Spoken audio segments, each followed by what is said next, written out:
Assalamualaikum warahmatullahi wabarakatuh. Alhamdulillahirrabbilalamin. Anak-anakku kelas 3. Kali ini kita akan belajar tentang tema. Dan alhamdulillah kita bisa belajar dengan keadaan sehat walafiat. Tak lupa bersyukur karena kita sudah diberi kesehatan. Salah satu nikmat yang diberikan oleh Allah Subhanahu wa taala yaitu kesehatan. Dan juga kesehatan itu harus dijaga. Caranya gimana? Yaitu dengan cara pola makan dan pola keseharian kita, yaitu dengan cara berolahraga dan menjaga makanan-makanan yang sehat. Baiklah, kali ini kita akan membahas tentang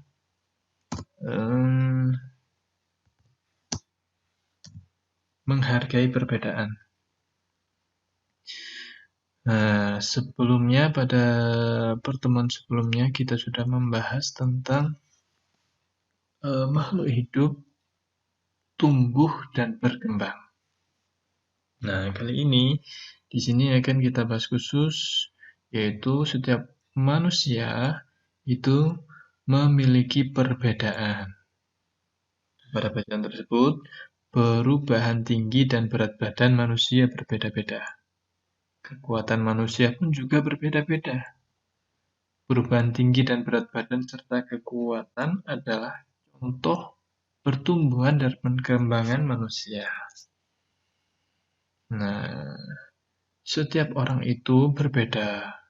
Ada yang dia itu tinggi, ada yang pendek, juga ada yang besar, ada yang kecil, ada yang gemuk, ada yang kurus. Itu namanya perbedaan. Ya kan?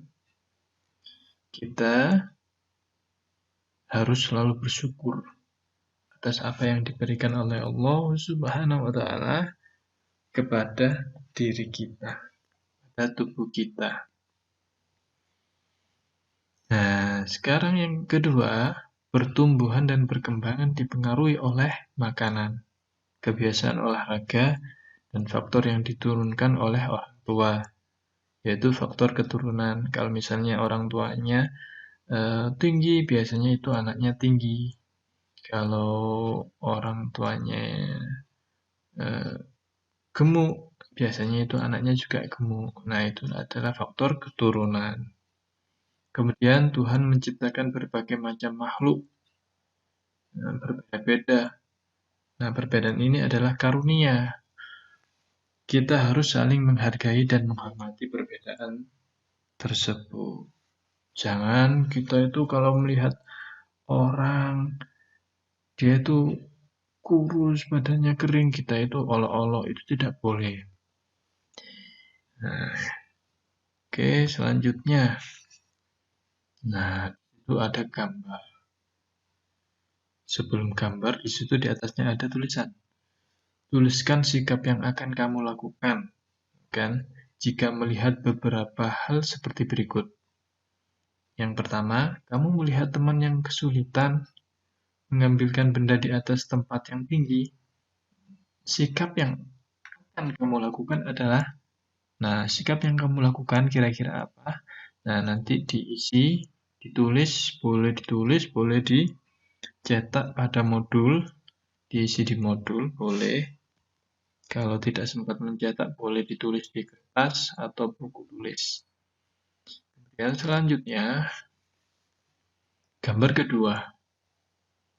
Jika kamu melihat temanmu yang kesulitan membawa barang, sikap yang akan kamu lakukan adalah titik. Nanti diisi sendiri. Jawabannya sangat mudah. Kemudian gambar yang ketiga. Kamu melihat temanmu yang kesulitan mengikuti gerakan tari. Nah, sikap yang akan kamu lakukan adalah titik. Nah, nanti diisi. Selanjutnya, sikap saling menghormati antar sesama. Nah, ini termasuk pengamalan sila kedua Pancasila. Sila kedua Pancasila yaitu berbunyi kemanusiaan yang adil dan beradab. Simbolnya yaitu rantai, diingat-ingat. Ini pelajaran kelas 1 kalau tidak salah ya, atau kelas 2, yaitu simbol-simbol Pancasila. Kemarin kita sudah membahas tentang simbol yang pertama, ketuhanan yang Maha Esa. Caranya, kita itu bersyukur. Nah, itu adalah wujud bahwasanya kita itu mengamalkan sila yang pertama. Nah, di sila yang kedua, berbunyi kemanusiaan yang adil dan beradab ini, simbolnya yaitu rantai. Lambang ini menunjukkan bahwa bangsa Indonesia sangat menjunjung tinggi nilai-nilai kemanusiaan, saling menghormati, saling menyayangi, menghargai, juga memperlakukan manusia lainnya dengan baik. Selanjutnya, itu ada gambar. Pentingnya makan bagi manusia. Penting sekali menjaga makanan yang baik. Nah, tanpa makanan, manusia itu bisa mati. Begitu juga dengan makhluk hidup yang lain. Seperti hewan, seperti tumbuhan.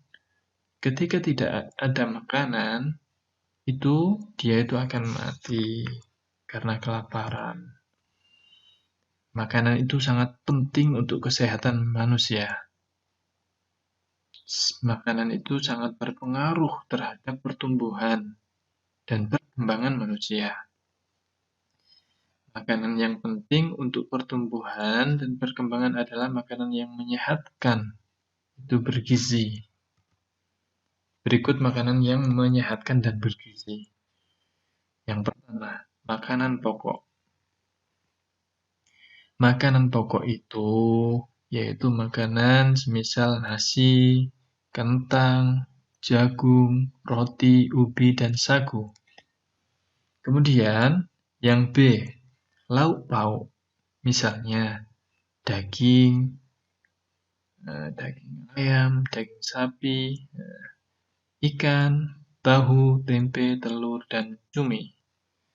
Kemudian yang ketiga, C, sayur-sayuran. Misalnya kangkung, bayam, wortel, buncis, dan banyak lagi. D, buah-buahan. Misalnya jeruk, apel, anggur, pisang, dan jambu. Yang terakhir, E, susu. Misalnya susu sapi, kemudian ada susu kambing. Nah, makanan-makanan tersebut mengandung gizi seperti karbohidrat, protein, lemak, vitamin, mineral, dan air. Karbohidrat terdapat pada makanan pokok.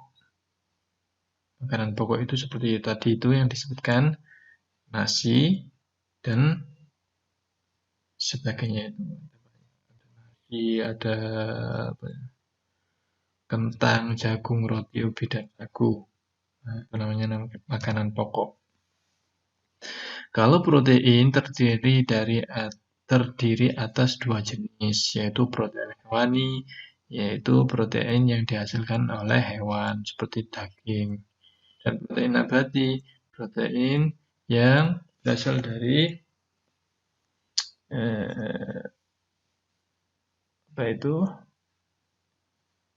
protein nabati adalah protein yang berasal dari tumbuh-tumbuhan. Misal tempe dan tahu.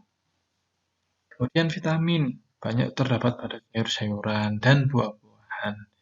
Kemudian yang terakhir mineral banyak terdapat pada ikan, sayur, dan susu.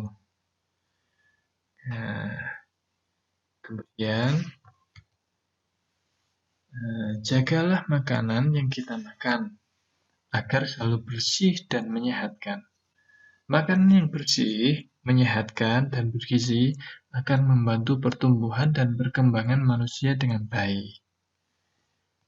Oke, kemudian yang terakhir, Amati gambar berikut ini, beri tanda checklist pada makanan yang sebaiknya dimakan.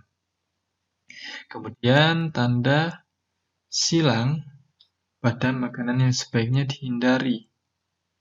Nah, kemudian tuliskan pula alasannya. Kenapa sih kok harus dihindari? Kenapa sih kok harus dimakan setiap hari? Nah, ditulisnya pada tempat yang tersedia pada kotak. Oke, cukup pembelajaran hari ini. Jangan lupa nanti diisi, kemudian difoto, hasilnya dikirimkan ke Pak Ustadz, dikumpulkan. Oke, Pak Ustadz akhiri pembelajaran hari ini, semoga bermanfaat. Dan Pak Ustadz akhiri, Assalamualaikum warahmatullahi wabarakatuh.